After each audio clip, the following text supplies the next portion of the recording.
നമസ്കാരം. എഡിറ്റേഴ്സ് അവറിലേക്ക് സ്വാഗതം. ആദ്യം പ്രധാന വാർത്തകൾ. Flexi extension cord. Flexi Electronics and Home Appliances. Flexi. Life easy.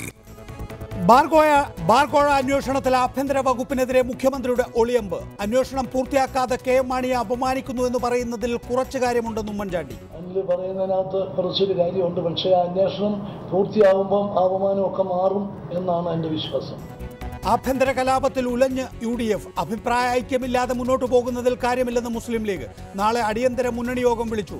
AK Antony പറഞ്ഞ കാര്യങ്ങളിൽ തെറ്റില്ലെന്ന് മുഖ്യമന്ത്രി. സതീശന് മറുപടിയില്ല. പാർട്ടിക്കെതിരെ ആഞ്ഞടിച്ച് VS അച്യുതാനന്ദൻ. നേതൃത്വത്തിന്റെ അഹങ്കാരം കൊണ്ട് പാർട്ടിക്ക് ചെകിട്ട തടിയേറ്റു. എല്ലാം ആളുകൾ കൂടുന്നത് കണ്ടപ്പോൾ അഹങ്കരിച്ച് ഇനി തങ്ങൾക്ക് ഒറ്റയ്ക്ക് ഭരിക്കാൻ തന്നെ കഴിയുമെന്നുള്ള നിലയിൽ നീങ്ങിയപ്പോൾ ജനങ്ങൾ ചെവിട്ട തടി കൊടുക്കുന്ന പോലുള്ള അനുഭവം കാണിച്ചു കൊടുത്തു. ഇടതുമുന്നണിയിൽ മാറ്റം വരും. JDUവുമായി നടന്നത് രാഷ്ട്രീയ ചർച്ച തന്നെ. VSന്റെ വിമർശനങ്ങൾ ശ്രദ്ധയിൽപ്പെട്ടിട്ടില്ലെന്ന് സീതാറാം യെച്ചൂരി. പോളിറ്റ് ബ്യൂറോ കമ്മീഷനിൽ മാറ്റമില്ല. ഉമ്മൻചാണ്ടി സർക്കാരിന് നാളെ 4ാം പിറന്നാൾ. സർക്കാർ 5 വർഷം തികയ്ക്കുമെന്ന് മുഖ്യമന്ത്രി. ഭരിക്കുന്നത് അഴിമതിയുടെ രാജാക്കന്മാരെന്ന് VS. കോട്ടയം മണർക്കാട് ഒരു കുടുംബത്തിലെ 3 പേർ കൊല്ലപ്പെട്ട നിലയിൽ. കവർച്ചയ്ക്കിടെയുള്ള കൊലപാതകമെന്ന് പോലീസ്. അന്വേഷണം അന്യസംസ്ഥാന തൊഴിലാളികളെ കേന്ദ്രീകരിച്ച്. സംസ്ഥാനത്ത് കനത്ത മഴ തുടരുന്നു. കോഴിക്കോട് കടലാക്രമണം രൂക്ഷം. ദക്ഷിണ കേരളത്തിൽ താഴ്ന്ന പ്രദേശങ്ങൾ വെള്ളത്തിൽ. പൊഴിയൂരിൽ കടലിൽ കാണാതായ 5 പേരുടെയും മൃതദേഹം കണ്ടെത്തി. ജാഗ്രത പാലിക്കണമെന്ന് ദുരന്ത നിവാരണ അതോറിറ്റി. ബാർകോഴ കേസിൽ ആഭ്യന്തരമന്ത്രിക്കെതിരെ ഒളിയമ്പുമായി മുഖ്യമന്ത്രി ഉമ്മൻചാണ്ടി. അന്വേഷണം പൂർത്തിയാക്കാതെ മാണിയെ അപമാനിക്കുന്നുവെന്ന് പറയുന്നതിൽ കുറച്ച് കാര്യമുണ്ടെന്ന് ഉമ്മൻചാണ്ടി പറഞ്ഞു. അഴിമതിക്കെതിരായ ബോധവൽക്കരണത്തിന്റെ ഭാഗമായാണ് ആന്റണിയുടെ പരാമർശങ്ങൾ. എന്നാൽ സർക്കാർ അഴിമതിയുടെ കരിനിഴലിലാണ് എന്ന VD സതീശന്റെ അഭിപ്രായത്തോട് ഉമ്മൻചാണ്ടി പ്രതികരിക്കാൻ തയ്യാറായില്ല. ഉമ്മൻചാണ്ടി 5 വർഷം തികയ്ക്കുമോ എന്ന ചോദ്യത്തിന് UDF 5 വർഷം തികയ്ക്കുമെന്നായിരുന്നു മറുപടി. ബാർകോഴ കേസിൽ അന്വേഷണം പൂർത്തിയാകാതെ KM മാണിയെ അപമാനിക്കുന്നു എന്ന കേരള കോൺഗ്രസിന്റെ ആരോപണം ശ്രദ്ധയിൽപ്പെടുത്തിയപ്പോഴാണ് പറയുന്നതിൽ കുറച്ച് കാര്യമുണ്ടെന്ന് മുഖ്യമന്ത്രി തുറന്നടിച്ചത്. പറയുന്നതിനകത്ത് കുറച്ചൊരു കാര്യമുണ്ട്. പക്ഷേ ആ അന്വേഷണം പൂർത്തിയാകുമ്പം അപമാനമൊക്കെ മാറും എന്നാണ് എൻ്റെ വിശ്വാസം. കേരളത്തിലെ അഴിമതിയെക്കുറിച്ച് ആന്റണി പറഞ്ഞത് അഴിമതിക്കെതിരായ ബോധവൽക്കരണത്തിന്റെ ഭാഗം മാത്രം. അഴിമതിക്കെതിരെ ജാഗ്രത പുലർത്തണം. അതിനെതിരെ ഉള്ള ബോധവൽക്കരണത്തിന്റെ ഭാഗമായി ആന്റണി പറഞ്ഞത് ഏതെങ്കിലും ഒരു പ്രത്യേക ഇതുമായി ബന്ധപ്പെടുത്താൻ നടത്തുന്ന ശ്രമങ്ങൾ ശരിയാണോ? എന്നാൽ സർക്കാർ അഴിമതിയുടെ കരിനിഴലിൽ എന്ന VD സതീശന്റെ അഭിപ്രായത്തോട് പ്രതികരിക്കാതെ മുഖ്യമന്ത്രിയുടെ ഒഴിഞ്ഞുമാറ്റം. ഞാൻ അതിനെക്കുറിച്ചൊന്നും പ്രതികരിക്കുന്നില്ല. UDF സർക്കാർ 5 വർഷം തികയ്ക്കും. മുഖ്യമന്ത്രി ഉമ്മൻചാണ്ടി 5 വർഷം തികയ്ക്കുമോ എന്ന ചോദ്യത്തിന് ആത്മവിശ്വാസമില്ലാത്ത മറുപടി. അത് ഞാൻ മാത്രം പറയേണ്ട കാര്യമല്ലല്ലോ. ഒന്ന് ഞാൻ പറയാം, UDF ഗവൺമെന്റ് 5 കൊല്ലം ഭരിക്കും. ജനതാദൾ U LDFിലെത്തുമെന്ന പ്രതിപക്ഷ നേതാവിന്റെ പ്രസ്താവനയ്ക്ക് പരിഹാസരൂപേണയായിരുന്നു മുഖ്യമന്ത്രി മറുപടി നൽകിയത്. ഇതിനു മുമ്പ് എത്രയോ ഇപ്പം തന്നെ പറഞ്ഞു, എന്താ ഇപ്പം തീരും മറ്റൊന്നൊക്കെ പറഞ്ഞു വെച്ച് പിന്നെ പറഞ്ഞു ഇപ്പം UDF പ്രലോഭനം നൽകിയിരിക്കുകയാണ്. മുന്തിരിങ്ങ കുളിക്കും, അത്രയേ ഉള്ളൂ. വിഴിഞ്ഞത്ത് എല്ലാം സുതാര്യമാണ്. പിണറായി പറയുന്നതിൽ കാര്യമില്ല. എങ്കിലും എല്ലാ വശങ്ങളും മന്ത്രിസഭായോഗം ചർച്ച ചെയ്യുമെന്നും ഉമ്മൻചാണ്ടി പറഞ്ഞു. റിപ്പോർട്ടർ, തിരുവനന്തപുരം. മുസ്ലിം league general secretary KP Majeed, T Siddique, Johnny Nellore, N Shamsuddin, Varghese George എന്നിവരാണ് വിവിധ സ്റ്റുഡിയോകളിൽ. ആദ്യം ശ്രീ KP മജീദ്, എന്തുകൊണ്ട് മേഖലാ ജാഥകൾ മാറ്റിവെക്കണമെന്ന് ആവശ്യപ്പെടുന്നു മുസ്ലിം ലീഗ്? മുസ്ലിം ലീഗ് പാർട്ടി ആവശ്യപ്പെട്ടിട്ടേ ഇല്ല. ഈ ജാഥയുടെ ഉദ്ദേശം എന്ന് പറയുന്നത് ഗവൺമെന്റിന്റെ നേട്ടങ്ങൾ ജനങ്ങൾക്ക് എത്തിച്ചു കൊടുക്കുകയും UDF ബദ്ധമായി ഐക്യത്തോടെ നിൽക്കാൻ പ്രേരിപ്പിക്കുകയും അടുത്ത തിരഞ്ഞെടുപ്പിന് മുന്നോടിയായി സജ്ജമാവുകയും ചെയ്യാനുള്ള ഉദ്ദേശം. പക്ഷെ ഇപ്പൊ വന്നിട്ടുള്ള പല പ്രത്യാരോപണങ്ങൾ വെളിച്ചത്തിൽ അത് അതിൻ്റെതായ ഗുണം ചെയ്യുമോ എന്ന ഒരു ആശങ്ക ഞങ്ങൾ പ്രകടിപ്പിച്ചു. അത് UDF ഘടകകക്ഷികൾക്കെതിരെ ഷെയർ ചെയ്തു എന്നല്ലാതെ ജാഥ നിർത്തിവെക്കണം എന്ന് ഞങ്ങൾ പറഞ്ഞിട്ടില്ല. മുഖ്യമന്ത്രി ഉമ്മൻചാണ്ടി പറഞ്ഞു മുസ്ലിം ലീഗ് നേതാക്കൾ എന്നെ വിളിച്ചിരുന്നു, നാളെ യോഗം ചേരാൻ തീരുമാനിച്ചിട്ടുണ്ട് എന്ന്. ആദ്യം മുസ്ലിം ലീഗ് അല്ലെങ്കിൽ PK കുഞ്ഞാലിക്കുട്ടിയാണല്ലോ നാളെ തന്നെ UDF യോഗം വിളിച്ചു ചേർക്കണമെന്ന്. UDFിൻ്റെ സമീപകാല ചരിത്രത്തിൽ ഇതാദ്യമായിട്ടായിരിക്കും ഇത്രയും ഷോർട്ട് നോട്ടീസിൽ UDF യോഗം വിളിച്ചു ചേർക്കുന്നത്. എന്ത് പരാതിയാണ്, എന്ത് ആക്ഷേപമാണ് മുഖ്യമന്ത്രിയെ മുസ്ലിം ലീഗ് അറിയിച്ചിട്ടുള്ളത്? അതല്ല, മറ്റന്നാളെയാണ് 19-ാം തീയതിയാണ് ജാഥ തുടങ്ങേണ്ടത്. അപ്പൊ നാളത്തെ ഒരു ദിവസമേ ബാക്കിയുള്ളൂ. അതുകൊണ്ട് ഈ ജാഥ പ്രയോജനപ്പെടണമെങ്കിൽ, ഗുണകരമാവണമെങ്കിൽ ഈ ഇപ്പോൾ ഉണ്ടായിട്ടുള്ള ഈ ആരോപണ പ്രത്യാരോപണങ്ങൾ നിർത്തേണ്ടി വരും, അല്ലെങ്കിൽ അത് ഗുണം ചെയ്യില്ല. അതുകൊണ്ട് ആ കാര്യത്തെപ്പറ്റി ചർച്ച ചെയ്യും, എല്ലാ ഘടകകക്ഷികളും സംബന്ധിച്ച് ചർച്ച ചെയ്ത് തീരുമാനിക്കണം എന്നാണ് പറഞ്ഞത്. അത്രയേ ഉള്ളൂ. അത് നാളെ ചേർന്നില്ലാതെ മറ്റു വഴിയില്ല. കാരണം 19-ാം തീയതി ജാഥ തുടങ്ങേണ്ടതാണ്. അതുകൊണ്ടാണ് നാളെ തന്നെ ചേരുന്നത്. ഇന്നത്തെ നിലയിൽ ജാഥ കൊണ്ട് പ്രത്യേകിച്ച് കാര്യമുണ്ടോ? AK ആന്റണി പറയുന്നു സർവത്ര അഴിമതിയാണെന്ന്, VD സതീശൻ പറയുന്നു അഴിമതിയുടെ കരിനിഴലിൽ ആണ് ഈ സർക്കാർ എന്ന്, VD സതീശന് പ്രതിപക്ഷത്തിന്റെ സ്വരമാണെന്ന് മന്ത്രിസഭാംഗമായ KC ജോസഫ് പറയുന്നു. ഈ ഘട്ടത്തിൽ 4-5 ജാഥകൾ നടത്തിയിട്ട് കാര്യമുണ്ടോ UDF-ന്? കാര്യമുണ്ടോ ഇല്ലേ എന്നതിനെ സംബന്ധിച്ച് ഘടകകക്ഷികൾ നാളെ ആലോചിക്കേണ്ടതാണ്. ഉണ്ടെന്നുണ്ടെങ്കിൽ ജാഥ നടത്താം, ഇല്ലെങ്കിൽ ജാഥ നടത്താൻ പറ്റില്ല. അത് UDF-ന്റെ കക്ഷികളാണ് തീരുമാനിക്കേണ്ടത്. അതാണ് നാളെ ആലോചിക്കുന്നത്. ഇതിനകം തന്നെ UDF കൺവീനർ PP തങ്കച്ചൻ വ്യക്തമാക്കി കഴിഞ്ഞു ജാഥ മുന്നോട്ട് പോകുമെന്ന്. മുസ്ലിം ലീഗിനോട് ചോദിക്കാതെയാണോ അത്? അല്ല, ജാഥ നിർത്തിവെക്കണമെന്ന് മുസ്ലിം ലീഗ് പാർട്ടി പറഞ്ഞിട്ടില്ല. ഞങ്ങൾ ഉന്നയിച്ച ഈ പ്രശ്നത്തിൽ എല്ലാ കക്ഷികൾക്കും ഒരു അഭിപ്രായം ഉണ്ടെങ്കിൽ എനിക്ക് ചെയ്യും. അല്ല, ജാഥ തുടരാൻ നല്ലത് എന്നെങ്കിൽ ജാഥ തുടരും, അത്രയേ ഉള്ളൂ. ഞങ്ങൾക്ക് അതിൽ കടുംപിടുത്തല്ല. നാളെ ഇക്കാര്യത്തിൽ ഒരു ആലോചന വേണം UDF-ൽ എന്ന അഭിപ്രായം മുസ്ലിം ലീഗിനുണ്ട്. അതുകൊണ്ടാണല്ലോ നാളെ യോഗം ചേർന്ന് ആലോചിക്കാമെന്ന് പറയുന്നത്. കോൺഗ്രസിൽ അഴിമതി എന്ന വിഷയമാണ് ഉയർത്തിയിട്ടുള്ളത് എന്നുള്ളത് നമുക്കറിയാമെങ്കിൽ പോലും ഭാവിയിൽ അത് നേതൃമാറ്റം എന്ന ഗൗരവമുള്ള കോൺഗ്രസിലെ സാധാരണഗതിയിൽ നാം കാണാറുള്ള കലാപമായി മാറാനിടയുണ്ട്. മുസ്ലിം ലീഗ് അതിനു മുമ്പ് തന്നെ ആ വിഷയത്തിൽ ഇടപെടുകയാണോ? ഇപ്പോൾ ഈ വിഷയത്തിൽ ഒരു തീർപ്പ് കൽപ്പിച്ചിട്ട് മതി ഇനി UDF-ന്റെ ഭാവി പരിപാടികൾ എന്ന് പറയുന്നതിലേക്ക് എത്തിയത് ആ നിലയിൽ ഒരു ഇടപെടലാണോ? എന്നല്ല, ഞങ്ങൾ ഇപ്പോൾ UDF ഒരു 19-ാം തീയതി ജാഥ നടത്താൻ തീരുമാനിക്കുകയാണ്. നേരത്തെ ഉണ്ടായിരുന്ന എല്ലാ പ്രശ്നങ്ങളും തീർത്തി എല്ലാ കക്ഷികളും ഒരുമിച്ച് ജാഥ നടത്താൻ തീരുമാനിച്ചു. ആ ജാഥയുടെ ഉദ്ദേശത്തിന് പ്രയോജനകരമല്ലാത്ത രീതിയിലാണ് ഇപ്പോൾ നടക്കുന്ന വിവാദങ്ങൾ ഉണ്ടാക്കുക. അതുകൊണ്ട് UDF ജാഥ വിജയകരമായി നടക്കണമെങ്കിൽ, അത് ലക്ഷ്യത്തിലെത്തണമെങ്കിൽ ഈ പറഞ്ഞ പ്രശ്നങ്ങളൊക്കെ തീർപ്പുണ്ടാക്കണം, ഒരു മിനിമം ഡിസിപ്ലിനിങ് ഉണ്ടാവണം എന്നതിന്റെ അടിസ്ഥാനത്തിൽ എല്ലാ കക്ഷികളും അക്കാര്യത്തും ആലോചിക്കട്ടെ എന്ന രീതിയിലുള്ള നിലപാടാണ് ഞങ്ങൾ പറഞ്ഞത്. അല്ലാതെ കോൺഗ്രസിന്റെ അഭ്യന്തര കാര്യങ്ങളൊന്നും ഞങ്ങൾ ഇടപെടാൻ പോകുന്നില്ല. K കരുണാകരനെ മാറ്റുമ്പോഴും AK ആന്റണിയെ മാറ്റുമ്പോഴും ഒക്കെ തന്നെയും ഹൈക്കമാൻഡ് നേരിട്ട് വന്ന് മുസ്ലിം ലീഗിനോട് അഭിപ്രായം ചോദിച്ചിരുന്നല്ലോ. മുസ്ലിം ലീഗിന്റെ അഭിപ്രായം കൂടി കണക്കിലെടുത്താണ് K കരുണാകരനെയും AK ആന്റണിയെയും മാറ്റിയത്. ഇപ്പോൾ ഇതാ ഉമ്മൻചാണ്ടിക്കെതിരെയും കോൺഗ്രസിനുള്ളിൽ നിന്ന് തന്നെ വലിയ തോതിലുള്ള കലാപം ഉണ്ടായിരിക്കുന്നു. ഇക്കാര്യത്തിൽ മുസ്ലിം ലീഗ് ഇടപെടാൻ തുടങ്ങിയിരിക്കുന്നു എന്ന് വേണ്ടേ മനസ്സിലാക്കാൻ? അല്ലെങ്കിൽ ഇങ്ങനെ UDF-ന്റെ ജാഥയിൽ ജാഥ വേണ്ട എന്ന നിലയിലേക്കൊക്കെ കടുത്ത നിലപാടിലേക്ക് മുസ്ലിം ലീഗ് പോകുമോ? ഈ ഇവിടെ നേതൃമാറ്റോ മറ്റോ ചെയ്യേണ്ട ഹൈക്കമാൻഡാണല്ലോ. ഹൈക്കമാൻഡ് തീരുമാനിക്കുമ്പോൾ അഭിപ്രായം ചോദിക്കുമ്പോൾ എല്ലാ കാര്യങ്ങളും പറയുന്നുള്ളൂ.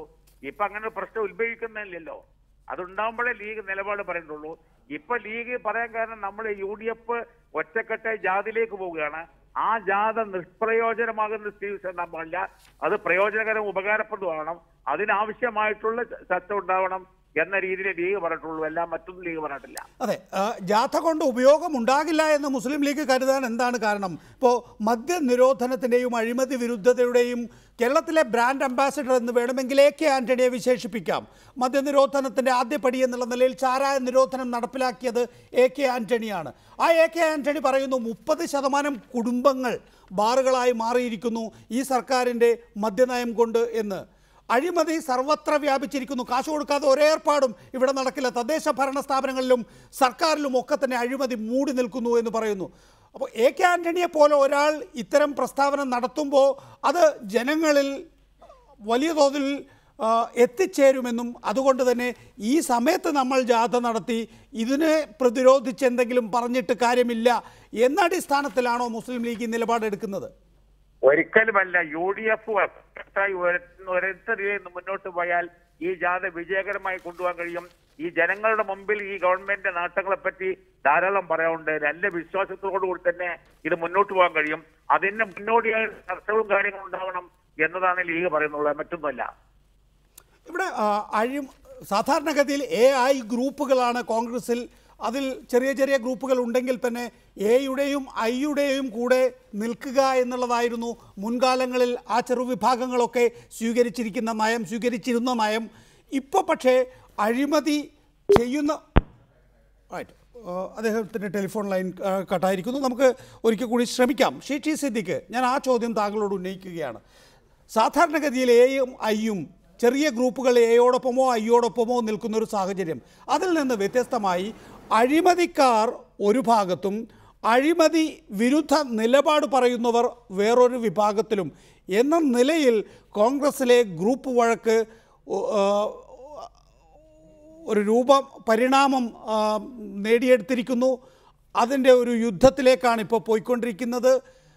അത് ഉമ്മൻചാണ്ടി എന്ന നേതാവിൻ്റെ തലയെടുത്തിട്ട് മടങ്ങൂ എന്ന അവസ്ഥ വലിയൊരു കലാപമായി മുസ്ലിം ലീഗ് കാണുന്നു. അതുകൊണ്ടല്ലേ ഇപ്പോൾ മേഖലാ ജാഥ വേണ്ട എന്ന് വെക്കാൻ കാരണം, അല്ലെങ്കിൽ മേഖലാ ജാഥ വേണമോ എന്നാലോചിക്കാൻ UDF നാളെ തന്നെ ചേരണം എന്ന് മുസ്ലിം ലീഗ് ആവശ്യപ്പെടാൻ കാരണം? ഒന്ന്, UDF നാളെ തന്നെ യോഗം ചേരാൻ എടുത്ത തീരുമാനം എന്താണെന്ന് അത് ആവശ്യപ്പെട്ടതായിരിക്കുന്ന മുസ്ലിം ലീഗിന്റെ സംസ്ഥാന general secretary Shri KPA Majeed Sahib ഇവിടെ വളരെ കൃത്യമായി പറയുകയുണ്ടായി. ഒന്ന്, UDF ഈ ജാഥ കൊണ്ട് ആഗ്രഹിക്കുന്ന വളരെ പ്രധാനപ്പെട്ട ചില ദൗത്യങ്ങളുണ്ട്. ഒന്ന്, കേരളത്തിൽ അഴിമതി ആരോപണം നടക്കുന്നു എന്നുള്ളതായിരിക്കുന്ന ഒരു പുകമറ, അഴിമതി നടക്കുന്നു എന്നുള്ള പുകമറ സൃഷ്ടിച്ചുകൊണ്ട് മുന്നോട്ട് പോകുന്ന LDF രാഷ്ട്രീയത്തിനെതിരായി ജനങ്ങളെ ബോധ്യപ്പെടുത്തുക. രണ്ട്, UDF ഒറ്റക്കെട്ടാണ് എന്നുള്ളതായിരിക്കുന്ന ബോധ്യം ജനങ്ങൾക്ക് നൽകുക. ഗവൺമെന്റ് നടത്തുന്ന പ്രവർത്തനങ്ങൾ ജനങ്ങളെ ബോധ്യപ്പെടുത്തുക. ഈ ലക്ഷ്യം ഉണ്ടാകണമെങ്കിൽ സ്വാഭാവികമായി UDF-ൽ വളരെ കൃത്യമായിട്ടുള്ള ഐക്യത്തിന്റെ അന്തരീക്ഷം ഉണ്ടാകണം. കോൺഗ്രസിൽ ഈ അടുത്ത സന്ദർഭത്തിൽ കുറച്ച് ദിവസങ്ങളിലായി നടന്നുകൊണ്ടിരിക്കുന്ന ഡെവലപ്മെന്റ്സ് ഘടകകക്ഷികളെയും കോൺഗ്രസ് പ്രവർത്തകന്മാരെയും വല്ലാതെ വിഷമിപ്പിച്ചിട്ടുണ്ട് എന്നുള്ള ബോധ്യത്തിന്റെ അടിസ്ഥാനത്തിലാണ് ഇത്തരം ഒരു അടിയന്തര യോഗം ചേർന്നുകൊണ്ട് ഇതിന്റെ അന്തരീക്ഷം ഒന്ന് കൃത്യമായി മോൾഡ് ചെയ്തെടുക്കണം എന്നുള്ള സമീപനം വെച്ചുകൊണ്ടാണ് നാളെ യോഗം ചേർന്നത്. ആ യോഗത്തിൽ വെച്ചുകൊണ്ട് തീരുമാനമെടുക്കും. ഒന്നിച്ചു പോകാനുള്ള തീരുമാനം ഉണ്ടാകും, ജാഥ നടത്താനുള്ള തീരുമാനം ഉചിതമായ തീരുമാനം. ശ്രീ ജോണി നെല്ലൂർ, മറ്റന്നാൾ ജാഥ തുടങ്ങിയിട്ട് പ്രത്യേകിച്ച് എന്തെങ്കിലും കാര്യമുണ്ടാകുമെന്ന് ഒരു ഉപനായകനായി പ്രവർത്തിക്കേണ്ട താങ്കൾക്ക് തോന്നുന്നുണ്ടോ?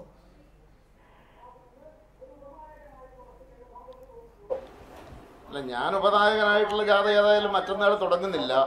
ആ ജാഥ തുടങ്ങുന്ന 27-ാം തീയതിയാണ്. നേരത്തെ തന്നെ കേരള കോൺഗ്രസ് എമ്മിൻ്റെ ആവശ്യം പരിഗണിച്ച് ആ ജാഥ മാറ്റിവെച്ച് കഴിഞ്ഞു. പിന്നെ ഇവിടെ നികേഷ് ചോദിച്ചൊരു ചോദ്യം, മുസ്ലിം ലീഗിന്റെ ജനറൽ സെക്രട്ടറി KPA മജീദ് വളരെ വ്യക്തമായ ഒരു കാര്യം പറഞ്ഞല്ലോ. സിദ്ദിഖും അത് തന്നെയാണ് പറഞ്ഞത്. ഇവിടെ ജാഥ നടത്താൻ ഉദ്ദേശിച്ചത് വലിയൊരു ലക്ഷ്യത്തോടു കൂടിയാണ്. ആ ലക്ഷ്യം നടപ്പിലാകുന്നില്ല എന്ന് കണ്ടാൽ പിന്നെന്തിനാ ജാഥ എന്ന് ആരെങ്കിലുമൊക്കെ ചിന്തിച്ചു പോയാൽ ആദ്യമേ തന്നെ ജാഥ വേണമോ? ഒറ്റക്കെട്ടായ ജാഥയ്ക്ക് പോകാൻ കഴിയുമോ? ഈ ജാഥയ്ക്ക്, ഈ മുന്നണിക്ക് നേതൃത്വം കൊടുക്കുന്ന കോൺഗ്രസ് പാർട്ടിയിലെ അനൈക്യം തന്നെ ഈ ജാഥയ്ക്ക് ഒരു വെല്ലുവിളി ആയിട്ടുണ്ടോ എന്നുള്ള കാര്യങ്ങളൊക്കെ ഗൗരവമായി ആലോചിക്കണം. 2 ദിവസങ്ങൾക്ക് മുമ്പ് നമ്മുടെ വീക്ഷണം പത്രത്തിലെ മുഖലേഖനം അതുൾപ്പെടെ ഉണ്ടായ പല കാര്യങ്ങളും, ഇതിലെ ഓരോ ഘടകകക്ഷികളുടെയും മനസ്സിലുണ്ടായിരിക്കുന്ന ആശങ്കയും ഉത്കണ്ഠയും അതൊക്കെ ചർച്ച ചെയ്ത് ഒറ്റക്കെട്ടായ ജാഥയ്ക്ക് പോകാൻ കഴിയാത്തൊരു സാഹചര്യമാണെങ്കിൽ, പ്രതികൂലമായ കാലാവസ്ഥ കൂടിയുള്ള ഈ സന്ദർഭത്തിൽ ഈ ജാഥയുമായി പോകുന്നത് അതിന് പ്രസക്തി ഉണ്ടോ എന്നെല്ലാവരും ചേർന്ന് ആലോചിക്കണമെന്നാണ് ലീഗ് ആവശ്യപ്പെട്ടത്. ശ്രീ KPA മജീദ്, താങ്കളിലേക്ക് തന്നെ ഞാൻ വീണ്ടും വരികയാണ്. ഈ ആക്ഷേപങ്ങൾ, അതായത് KM മാണിക്കെതിരെ, K ബാബുവിനെതിരെ ഒക്കെ ഉയർന്നു വന്നിട്ടുള്ള ആക്ഷേപങ്ങൾ, ആ ആക്ഷേപങ്ങളൊക്കെ തന്നെയും UDF മന്ത്രിസഭയുടെ മേൽ കരിനിഴലായി നിൽക്കുന്നു എന്ന സ്ഥിരീകരണവും ഒക്കെ തന്നെയും അടിത്തറ UDF-ൻ്റെയോ അല്ലെങ്കിൽ കോൺഗ്രസിൻ്റെയോ അടിത്തറ തകർക്കുന്നതാണ്, അടിത്തറയെ ഏതെങ്കിലും നിലയിൽ ദുർബലപ്പെടുത്തുന്നതാണ് എന്നെങ്കിലും മുസ്ലിം ലീഗ് കരുതുന്നുണ്ടോ? അതില്ല, ഇപ്പൊ പറഞ്ഞ അഴിമതി ആരോപണങ്ങൾ രാഷ്ട്രീയ ദുർദ്ദേശത്തോടു കൂടി വന്നതാണ്. അഴിമതി ആരോപണം ഉന്നയിക്കപ്പെടുന്നത് കൊണ്ട് ഒരാൾ പ്രതിയാവുന്നില്ല. അങ്ങനെ കേരളത്തിന് മുമ്പ് വരെ സംഭവങ്ങൾ ഉണ്ടായിട്ടുണ്ട്. അതുകൊണ്ട് ഈ അഴിമതി ഉണ്ടാവാനുണ്ടായിട്ടുള്ള ഇപ്പോഴത്തെ ആരോപണങ്ങൾ സംബന്ധിച്ചുള്ള യഥാർത്ഥ ജനങ്ങളെ ബോധ്യപ്പെടുത്തുക കൂടിയാണ് ഈ ജാഥയുടെ ഉദ്ദേശം. ഗവൺമെന്റ് നേട്ടങ്ങളും എതിർപ്പങ്ങളൊക്കെ പറയുന്നതാണ് അതിനുള്ള അന്വേഷണം ഉണ്ടാകുന്നേ പറഞ്ഞുള്ളൂ. അല്ല, അങ്ങനെയാണെങ്കിൽ ജാഥ നടത്തിയാൽ പോരെ? ആ ജാഥ നടത്തണോ എന്ന് നാളെ ആലോചിക്കുന്നത് എന്തിന്? നാളെ ആലോചിക്കുന്ന വെച്ചിട്ടുണ്ടെങ്കിൽ പുറത്ത് ഇപ്പൊ വന്നിട്ടുള്ള ഈ മുന്നണിക്കകത്തുനിന്നുള്ള കക്ഷികൾക്കിടയിൽ നിന്ന് വന്നിട്ടുള്ള ആക്ഷേപം ഈ മുന്നണിക്ക് ദുർബലപ്പെടുത്താനും മുന്നണിയുടെ പ്രതിച്ഛായക്ക് കോട്ടം വരുത്താൻ ഉതകുന്നു എന്നുകൊണ്ടാണ് അതിനെപ്പറ്റി ആലോചിക്കുന്നത്. ശ്രീ KPA മജീദ്, അഴിമതി വിഷയത്തിൽ തന്നെ വ്യത്യസ്തമായ നിലപാടുകളാണ് കോൺഗ്രസിലുള്ളത് എന്ന് നമ്മൾ നേരത്തെ ചർച്ച ചെയ്തു കഴിഞ്ഞു. അതിനപ്പുറത്തേക്ക് KM മാണിക്കെതിരായ അന്വേഷണം ഇഴഞ്ഞു നീങ്ങുന്നതിൽ തന്നെ ഭരണത്തിലെ ഒന്നാം സ്ഥാനക്കാരനും രണ്ടാം സ്ഥാനക്കാരനും തന്നെ തമ്മിൽ അഭിപ്രായ വ്യത്യാസമുണ്ട് എന്ന് വേണം മനസ്സിലാക്കാൻ. ഏറ്റവും ഒടുവിൽ മുഖ്യമന്ത്രിയുടെ നിലപാട് നോക്കിക്കാണുമ്പോൾ ഒരു ഘട്ടത്തിൽ കോൺഗ്രസിൻ്റെ vice president Shri M Hassan പറഞ്ഞിരുന്നു, ഇങ്ങനെ വിജിലൻസ് അന്വേഷണം നീട്ടിക്കൊണ്ടുപോകാനൊന്നും പറ്റില്ല, അങ്ങനെ ഘടകകക്ഷി നേതാക്കളെയും മന്ത്രിമാരെയും അപമാനിക്കാനൊന്നും കഴിയില്ല എന്ന്. അതിന് രമേശ് ചെന്നിത്തല നൽകിയ മറുപടി, അങ്ങനെ പറയാൻ എം ഹസൻ അവകാശമുള്ളതുപോലെ അന്വേഷണം വിജിലൻസിനെ സ്വതന്ത്രമായി ഏൽപ്പിക്കാനുള്ള അവകാശം എനിക്കുമുണ്ട് എന്ന്. ആ എം ഹസൻ്റെ അഭിപ്രായം, അങ്ങനെ രമേശ് ചെന്നിത്തല പറഞ്ഞത് കഴിഞ്ഞതിന് ശേഷമാണ് ഇപ്പോൾ ആ എം ഹസൻ്റെ അഭിപ്രായം മുഖ്യമന്ത്രി ഏറ്റെടുത്തിരിക്കുന്നത്. അപ്പോൾ അന്വേഷണം, ഈ പറയുന്ന അഴിമതിയുടെ കാര്യത്തിൽ മാത്രമല്ല, അന്വേഷണത്തിൻ്റെ പേസ് സംബന്ധിച്ചും ഗവൺമെൻറ്റിൽ രണ്ടഭിപ്രായമുണ്ട്, അല്ലെങ്കിൽ തർക്കമുണ്ട്. അങ്ങനെ തർക്കമുണ്ട് എന്ന കാര്യം ഞാൻ ശരിയായിക്കോണമെന്നില്ല. കാരണം വെച്ചാൽ ഇത് UDF-ന്റെ അകത്തൊക്കെ ചർച്ച ചെയ്ത കാര്യമാണ്. അവിടെ വന്ന ചർച്ചകൾ ഇങ്ങനെ വ്യത്യസ്ത അഭിപ്രായങ്ങൾ ഉണ്ടായിട്ടില്ല. എല്ലാവർക്കും ഏകണ്ഠമായ അഭിപ്രായമുള്ളത്, ഒരേ വീക്ഷണമാണ് ഇക്കാര്യത്തിൽ എല്ലാവർക്കുള്ളത്. മറ്റു വരുന്ന വാർത്തകളെ സംബന്ധിച്ച് ഞാൻ പ്രതികരിക്കാൻ ആഗ്രഹിക്കുന്നില്ല. ദയവായി തുടരുക, താങ്കൾക്ക് സാധിക്കുമെങ്കിൽ. എനിക്കറിയാം താങ്കളുടെ പൊതുപരിപാടികൾ നടക്കുന്ന സമയമാണ് എന്ന്. ഡോക്ടർ വർഗീസ് ജോർജ്, അങ്ങനെ ഒരു അഭിപ്രായ ഐക്യമില്ലായ്മ എന്തായാലും UDF-ലുണ്ട്, അത് കലാപമായി പടർന്നുകൊണ്ടിരിക്കുന്നു എന്നൊക്കെ മുസ്ലിം ലീഗിന് പോലും മനസ്സിലാകുന്നു. ആ സമയത്ത് നമ്മളെങ്ങനെയാണ് ജനങ്ങളെ അഭിമുഖീകരിക്കുക എന്നുള്ള അവരുടെ സ്വാഭാവികമായ ചോദ്യം മാധ്യമങ്ങളിലൂടെ ഉയരുന്നു. അപ്പോൾ UDF എന്താണ് ചെയ്യേണ്ടത്? എല്ലാം മരവിപ്പിച്ച് നിർത്തുക എന്നുള്ളതാണോ? അത് സാധ്യമാണോ? കുറെ കൂടി ധൈര്യപൂർവ്വം ഇതിനെയൊക്കെ അറ്റാക്ക് ചെയ്ത് നീങ്ങുക, പറയാനുള്ള കാര്യങ്ങൾ ജനങ്ങളോട് തുറന്നു പറയുക, അതല്ലേ ചെയ്യേണ്ടത് UDF ഈ സമയത്ത്? തോറ്റ് പിൻവാങ്ങുകയാണോ വേണ്ടത്? നികേഷ്, കഴിഞ്ഞ UDF-ൻ്റെ കക്ഷി നേതാക്കളുടെ യോഗത്തിന് ശേഷം രണ്ട് പ്രധാനപ്പെട്ട സംഭവങ്ങളാണ് ഉണ്ടായത്. ഒന്ന്, ഇന്നലെ കോൺഗ്രസിൻ്റെ പ്രധാനപ്പെട്ട നേതാക്കന്മാർ തമ്മിൽ നടത്തിയ രൂക്ഷമായ വാദപ്രതിവാദം, അത് ജനങ്ങളിൽ ഒരു മങ്ങലേൽപ്പിച്ചിട്ടുണ്ട്. രണ്ടാമത്, കഴിഞ്ഞ കക്ഷി നേതാക്കളുടെ യോഗത്തിന് ശേഷം ജനതാദൾ യുവിനെയും അതിൻ്റെ നേതാവിനെയും വളരെ അശ്ലീലകരമായ ഭാഷയിൽ കോൺഗ്രസിൻ്റെ മുഖപത്രം ആക്ഷേപിച്ചത് ഘടകകക്ഷികളിലുള്ളിൽ അവമതിപ്പുണ്ടായിട്ടുണ്ട്. ശ്രീ ജോണി നെല്ലൂർ ഏതാണ്ട് അരമണിക്കൂർ മുമ്പ് എന്നെ വിളിച്ചിട്ട് ആ ലേഖനത്തെക്കുറിച്ച് അദ്ദേഹത്തിൻ്റെ ആക്ഷേപം പറയുകയുണ്ടായി. അപ്പോൾ തീർച്ചയായിട്ടും കഴിഞ്ഞ കക്ഷി നേതാക്കളുടെ യോഗത്തിന് ശേഷം ചില പുതിയ ഡെവലപ്മെൻറ്റ്സ് ഉണ്ടായിട്ടുണ്ട്. എനിക്ക് തോന്നുന്നു അതാണെന്ന് തോന്നുന്നു ശ്രീ KPM മജീദ് പറഞ്ഞത്. അങ്ങനെയാണെങ്കിൽ ഒന്ന് ഇരുന്ന് ആലോചിച്ചിട്ട് വേണം ഈ ജാഥയുമായിട്ട് എൻ്റെ ലോഞ്ച് ചെയ്യാൻ എന്ന് പറഞ്ഞതിൻ്റെ സ്പിരിറ്റ് അതാണെന്ന് തോന്നുന്നു. അപ്പോൾ നാളെ കൂടുമ്പോൾ ഒരു പൊതു തീരുമാനം അനുസരിച്ച് ഞങ്ങൾക്ക് ഒരു നിലപാടെടുക്കാൻ സാധിക്കും. പൊതു നിലപാടെടുക്കുമ്പോൾ നിങ്ങൾക്ക് നിലപാടെടുക്കാൻ കഴിയും എന്ന് പറയുക മാത്രമാണ് താങ്കൾ ചെയ്യുന്നത് എന്നതിൻ്റെ അർത്ഥം ഇക്കാര്യത്തിൽ ഒരഭിപ്രായം രൂപീകരിക്കാൻ കഴിയുന്നില്ല എന്നാണോ ഞാൻ മനസ്സിലാക്കേണ്ടത് ഡോക്ടർ വർഗീസ് ജോർജ്? അതോ ഇവരൊന്നും ഇനി നന്നാകില്ല എന്ന നിങ്ങളുടെ അങ്ങോട്ടേക്കുള്ള യാത്രയിൽ നിസ്സംഗതയാണോ?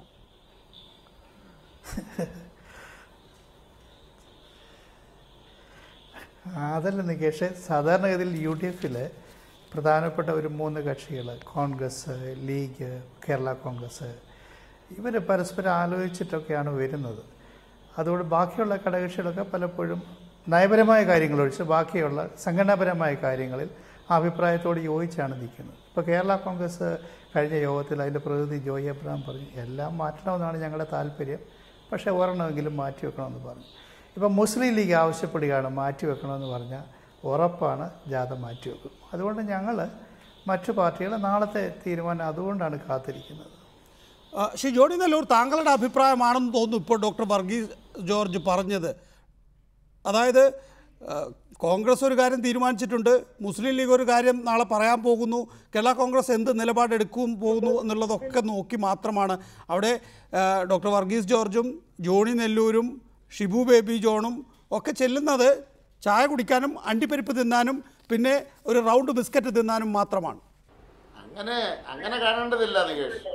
ഒരു കാര്യം വളരെ വ്യക്തമാക്കാൻ ആഗ്രഹിക്കുന്നത്, ഡോക്ടർ വർഗീസ് ജോർജ് വളരെ കൃത്യമായി തന്നെ പറഞ്ഞല്ലോ, UDF സംവിധാനം 8 കക്ഷികൾ ചേർന്നുള്ള സംവിധാനമാണെന്ന് നമുക്കെല്ലാവർക്കും അറിയാമെങ്കിൽ പോലും പല കാര്യങ്ങളിലും 3 പ്രധാനപ്പെട്ട കക്ഷികൾ മുൻകൂട്ടി തീരുമാനിച്ചുറച്ച് ആ യോഗത്തിലേക്ക് വരുമ്പോൾ അവരുടെ അഭിപ്രായങ്ങൾ ആ വിധത്തിൽ പ്രകടിപ്പിച്ചു കഴിയുമ്പോൾ മറ്റ് കക്ഷികളൊക്കെ സ്വാഭാവികമായി അതിനെ പിന്തുണയ്ക്കുന്ന ഒരു സമീപനമാണ് മുൻകാലങ്ങളിലൊക്കെ ഉണ്ടായിട്ടുള്ളത്. ഇപ്പം മുസ്ലിം ലീഗ് പാർട്ടി നാളെ ഈ ജാഥ ഇങ്ങനെ തുടരേണ്ടതുണ്ടോ? ഇപ്പം നമുക്കിത് പോകുന്നത് പ്രതികൂല കാലാവസ്ഥയുണ്ട്, പിന്നെ കോൺഗ്രസ് പാർട്ടിയിലെ അടി മൂർച്ഛിച്ചിരിക്കുന്നു, നമുക്കൊരു ഐക്യമില്ല, അതുകൊണ്ട് ജാഥയിൽ എന്ത് പ്രസംഗിക്കും, എന്ത് പറഞ്ഞുകൊണ്ടാണ് നാം ജാഥയ്ക്ക് പോകുന്നത് എന്നൊക്കെ രീതിയിലുള്ള ഒരു ചോദ്യം ചോദിച്ചാൽ സ്വാഭാവികമായി അത് കോൺഗ്രസ് പാർട്ടി അഭിപ്രായം പറയും, പിന്നീട് കേരള കോൺഗ്രസ് എം അഭിപ്രായം പറയും, പിന്നീടാണല്ലോ ഞങ്ങളുടെയൊക്കെ അഭിപ്രായം വരുന്നത്.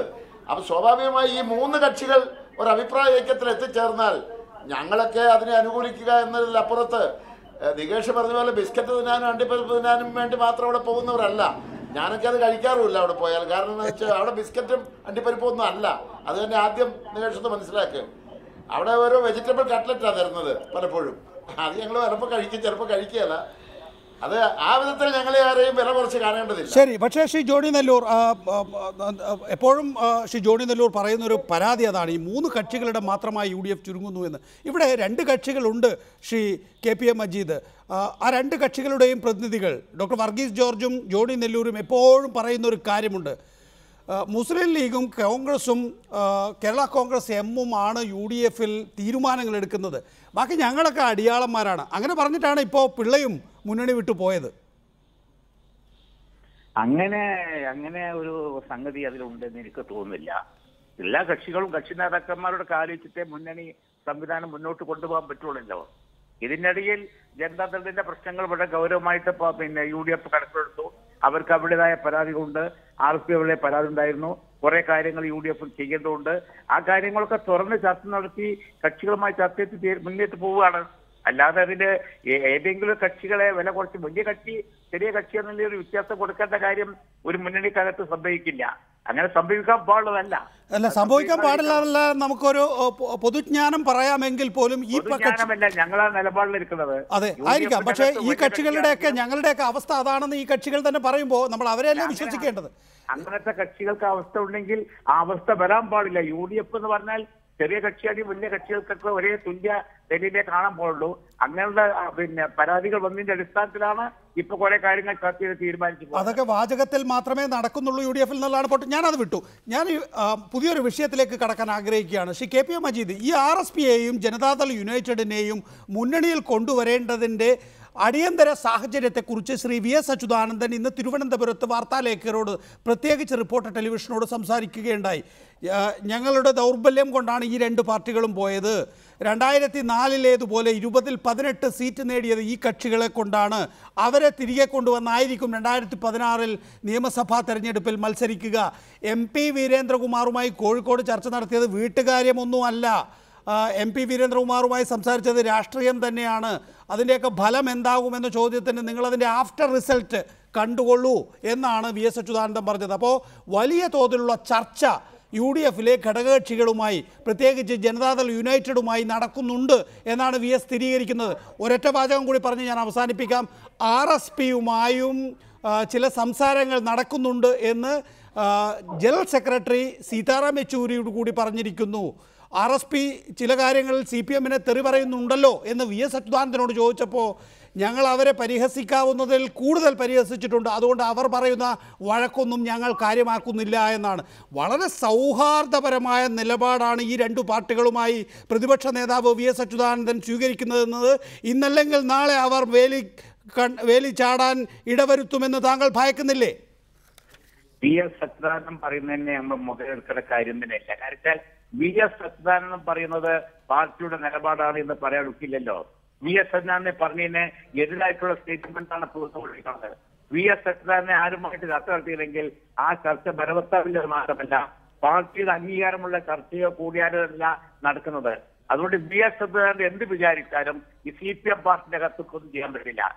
അതൊരു അതിമോഹമായി പോകുമോ എന്ന് ഞാൻ ഭയക്കുകയാണ് ശ്രീ KPA മജീദ്. കാരണം എന്താണെന്നറിയാമോ, VS അച്യുതാനന്ദനും MP വീരേന്ദ്രകുമാറും കോഴിക്കോട് ഗവൺമെൻറ് ഗസ്റ്റ് ഹൗസിൽ ചർച്ച നടത്തുന്നു. അതിൻ്റെ തൊട്ടടുത്ത ദിവസം CPM വേദിയിൽ MP വീരേന്ദ്രകുമാർ പങ്കെടുക്കുന്നു. അതിനുശേഷം കോടിയേരി ബാലകൃഷ്ണൻ എന്ന CPM സംസ്ഥാന സെക്രട്ടറിയുമായി MP വീരേന്ദ്രകുമാർ ചർച്ച നടത്തുന്നു. അപ്പോൾ ഇവരെല്ലാം തന്നെ യോജിച്ചുള്ള പ്രവർത്തനമാണെന്ന് വേണം മനസ്സിലാക്കാൻ. ഒരിക്കലുമല്ല. വീരേന്ദ്രകുമാർ ഈ കാര്യങ്ങളെ പറ്റി നേരത്തെ UDF കക്ഷി നേതാക്കന്മാരോട് തന്നെ സംസാരിച്ചിട്ടുണ്ട്. അവിടെ നിലപാട് വർഗീയതക്കെതിരായി ഫാസിസത്തിനെതിരായി ആര് സംഘടിപ്പിക്കുന്ന പരിപാടിയിലും അവർ പങ്കെടുക്കും എന്ന് വ്യക്തമായിട്ടാണ് അവരുടെ നിലപാടാണ്, അവരുടെ നയമാണ്. അതെ, വീരേന്ദ്രകുമാർ പക്ഷെ കളവ് പറയുകയായിരുന്നു. ഗവൺമെന്റ് ഗസ്റ്റ് ഹൗസിൽ വെച്ച് മാധ്യമപ്രവർത്തകരോട് പറഞ്ഞത്, ഞാൻ അസുഖമായി കിടക്കുന്നത് അറിഞ്ഞ VS അച്യുതാനന്ദൻ വീട്ടിലേക്ക് വരാമെന്ന് പറഞ്ഞപ്പോൾ ഞാൻ പാനൂരിൽ നിന്ന് കല്യാണം കഴിഞ്ഞ് വരുന്ന ഘട്ടത്തിൽ ഗസ്റ്റ് ഹൗസിൽ കയറിയതാണ് എന്നാണ്. 45 മിനിറ്റ് അവിടെ വീട്ടുകാര്യമല്ല സംസാരിച്ചത്, അതുപോലെ തന്നെ ചായ കുടിക്കാനല്ല കണ്ടത്, രാഷ്ട്രീയ കാര്യം തന്നെയാണ്. അതിൻ്റെ ആഫ്റ്റർ റിസൾട്ട് കാണുമ്പോൾ നിങ്ങൾ അറിയും, അപ്പം എഴുതിക്കൊള്ളാനാണ് VS അച്യുതാനന്ദൻ പറയുന്നത്. ഒരിക്കലും വീരേന്ദ്രകുമാർ ഒരു കാര്യത്തിലും അവിശ്വസിക്കേണ്ട കാര്യമില്ല. ആ പാർട്ടിയെ സംബന്ധിച്ച് വീരേന്ദ്രകുമാർ സംബന്ധിച്ചിടത്തോളം അവരുടെ നിലപാട് ആർജവത്തോടു കൂടി പറയാൻ കെൽപ്പുള്ള പാർട്ടിയാണ് അവർ ഈ UDF വന്നിട്ടുണ്ട്. UDF-ന്റെ അകത്ത് അവരതുപോലെ നിലപാട് പറയുന്നുണ്ട്. അവർക്ക് പോകാൻ താല്പര്യമുണ്ടെങ്കിൽ അവർ തുറന്ന് പറയും. ടി സിദ്ദിഖ്, ഗ്രൂപ്പിന്റെ നീളവും വലുപ്പവും പോലും കഴിഞ്ഞ ദിവസത്തെ വിഴുപ്പലക്കലിൽ തീരുമാനിക്കപ്പെട്ട് കഴിഞ്ഞിരിക്കുന്നു. I ഗ്രൂപ്പ് ദുർബലമായി എന്നും A ഗ്രൂപ്പ് ശക്തമായി എന്നും കരുണാകരൻ്റെ DICക്ക് കോൺഗ്രസ് വിട്ടുപോയതിന് ശേഷം ഏറ്റവും വലിയ ഗ്രൂപ്പ് A ഗ്രൂപ്പാണ് എന്നുമൊക്കെ പറഞ്ഞിരിക്കുന്നു. അപ്പോൾ ഇങ്ങനെയൊക്കെ A ഗ്രൂപ്പിൻ്റെ ഭാഗത്ത് നിന്നുള്ള ഏറ്റവും കടുത്ത ആക്ഷേപങ്ങൾ പോലും ഉണ്ടാകുമ്പോൾ അതിപ്പോഴും കോൺഗ്രസിൽ പുകയുക തന്നെയല്ലേ? അപ്പോൾ ആ നിലയിലാണ് മുസ്ലിം ലീഗ് അതിനെ കാണുന്നത്. ഇങ്ങനെ പുകഞ്ഞു നിൽക്കുമ്പോൾ, ഒരു അഗ്നിപർവ്വതം പോലെ ഈ പാർട്ടി പുകഞ്ഞു നിൽക്കുമ്പോൾ അതിൻ്റെ മുകളിൽ കൂടെ ഒരു ജാഥ പോകുന്നത് ശരിയല്ല എന്നുള്ള അവരുടെ ആക്ഷേപം, അല്ലെങ്കിൽ അങ്ങനെയുള്ള ഒരു ആശങ്ക, അത് ശരിയല്ലേ? ഒന്ന്, ജാഥയുമായി ബന്ധപ്പെട്ടുകൊണ്ടും കോൺഗ്രസിലെ ഡെവലപ്മെന്റ്സുമായി ബന്ധപ്പെട്ടുകൊണ്ടും ഘടകകക്ഷികൾ ഉയർത്തിയിട്ടുള്ള അവരുടെ ചില അഭിപ്രായ പ്രകടനങ്ങൾ, സമീപനങ്ങൾ സതുദ്ദേശപരമാണ്. അത് കുഴപ്പത്തിലേക്ക് കൊണ്ടുപോകാനുള്ളതല്ല, സതുദ്ദേശപരമാണ്. ഞാനവിടെ വളരെ കൃത്യമായി, ഞാനിതിവിടെ ഗ്രൂപ്പിന്റെ വലിപ്പം അളക്കാനും അതിന്റെ നേതൃത്വത്തിന്റെ ഗുണം പറയാനും ഒന്നും ഒരു കാരണവശാലും ആഗ്രഹിക്കുന്നില്ല. രണ്ടാമത്തെ കാര്യം, ശ്രീ ഉമ്മൻചാണ്ടി, അതുപോലെ ശ്രീ രമേശ് ചെന്നിത്തല, ശ്രീ VM സുധീരൻ, ഈ 3 ആളുകൾ ഒരുമിച്ച് പോകണം എന്നുള്ളതാണ് കോൺഗ്രസ് പ്രവർത്തകന്മാരുടെ വികാരവും UDF-ലെ പൊതുവികാരവും. KPCCയുടെ വൈസ് പ്രസിഡന്റാണ് ഇങ്ങനെ ഒരു ആക്ഷേപം ഉന്നയിച്ചിരിക്കുന്നത്. ഈ മന്ത്രിസഭയുടെ മേൽ അഴിമതിയുടെ കരിനിഴലിൽ വീണിരിക്കുന്നു എന്ന്. KPCC വക്താവ് ശ്രീ അജയ് തറയിൽ കഴിഞ്ഞ ദിവസം ഈ UDF സർക്കാരിന് അഴിമതിയുടെ മുഖമാണ് എന്ന്. ഉമ്മൻചാണ്ടിക്ക് ഇന്ന് ഏറ്റവും നല്ല അവസരമാണ് കിട്ടിയത്. അദ്ദേഹത്തിൻ്റെ മുന്നിലിരിക്കുന്ന എല്ലാ വിഷയങ്ങളോടും പ്രതികരിക്കാനുള്ള അവസരം. ആ അവസരം ഉണ്ടായിട്ടും തൻ്റെ പാർട്ടിയുടെ ഏറ്റവും പ്രധാനപ്പെട്ട വക്താക്കൾ ഇങ്ങനെ പറഞ്ഞതിനോട് മുഖ്യമന്ത്രി പ്രതികരിക്കാതെ പോയത് അദ്ദേഹത്തിന് അക്കാര്യത്തിൽ മറുപടി പറയാനുള്ള ആത്മവിശ്വാസമില്ലാത്തത് കൊണ്ടായിരിക്കില്ലേ? അല്ല, അത് നിങ്ങൾ ആഗ്രഹിക്കുന്ന മറുപടി അദ്ദേഹത്തിന് പറയാൻ, നിങ്ങളോട് പറയാൻ കോൺട്രവേഴ്സ്യലായ രീതിയിൽ കൊണ്ടുപോകുക എന്നല്ല നേതൃത്വം കൊടുക്കുന്ന ആളുകളുടെ ഉത്തരവാദിത്തം.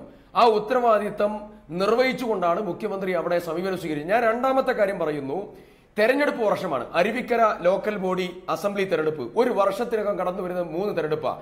കേരളത്തിലെ പ്രതിപക്ഷം ഇതും ഇതിനപ്പുറമുള്ള ആരോപണം ഉന്നയിക്കും. ഇപ്പോ വിഴിഞ്ഞം പുതിയ ആരോപണവുമായി കടന്നു വന്നിരിക്കുന്നു. ഇനിയും ആരോപണം ഉണ്ടാകും. ആരോപണങ്ങൾ കേൾക്കുന്ന സന്ദർഭത്തിൽ അത് തള്ളിപ്പറയുകയല്ല UDF ചെയ്യുന്നത്. എല്ലാം അന്വേഷിക്കാനുള്ള തീരുമാനമെടുത്തു.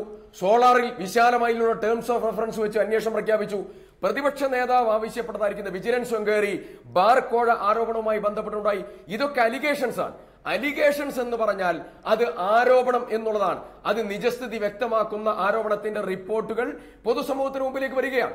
ആരോപണത്തിന്റെ റിപ്പോർട്ട് വരുന്നത് വരെ, എൻക്വയറി റിപ്പോർട്ട് വരുന്നത് വരെ നമുക്ക് കാത്തു നിൽക്കാം. പബ്ലിക് ഡിബേറ്റ് കോൺഗ്രസ് നേതൃത്വം അവസാനിപ്പിക്കണം എന്നുള്ള KPCC പ്രസിഡന്റിന്റെ ആജ്ഞ അനുസരിക്കാൻ എല്ലാവരും ബാധ്യസ്ഥരാണ്. അവസാനമായി ഡോക്ടർ വർഗീസ് ജോർജ്, ഒന്ന് അഴിമതിയുടെ വലിയ കരിനിഴൽ, 2 കോൺഗ്രസ് പ്രസ്ഥാനം ഇന്ന് തന്നെ ഒരു ദിനപത്രത്തിൻ്റെ ഹെഡ്ലൈൻ അതാണ്, അല്ലെങ്കിൽ തലക്കെട്ടതാണ്, മുഖ്യ തലക്കെട്ടതാണ്, കോൺഗ്രസ് വീണ്ടും കോൺഗ്രസ് ആയി എന്ന്. ഇതൊക്കെ നിങ്ങൾ സോഷ്യലിസ്റ്റ് പ്രസ്ഥാനങ്ങൾ എങ്ങനെയാണ് ഉൾക്കൊണ്ട് സഹിച്ച് മുന്നോട്ട് പോവുക UDF-ൽ? നികേഷ്, ഈ കഴിഞ്ഞ 2-3 ദിവസത്തെ ഡെവലപ്മെൻറ്റ്സ് കോൺഗ്രസിനകത്ത് തന്നെ പൊട്ടിപ്പുറപ്പെട്ടതാണ്. വളരെ യാദൃശ്യമായിട്ട് പൊട്ടിപ്പുറപ്പെട്ടാണെന്ന് തോന്നുന്നു. പക്ഷേ അത് UDF-ൻ്റെ ഒരു ഇമേജിനെ വളരെ സാരമായിട്ട് ബാധിച്ചിട്ടുണ്ട്.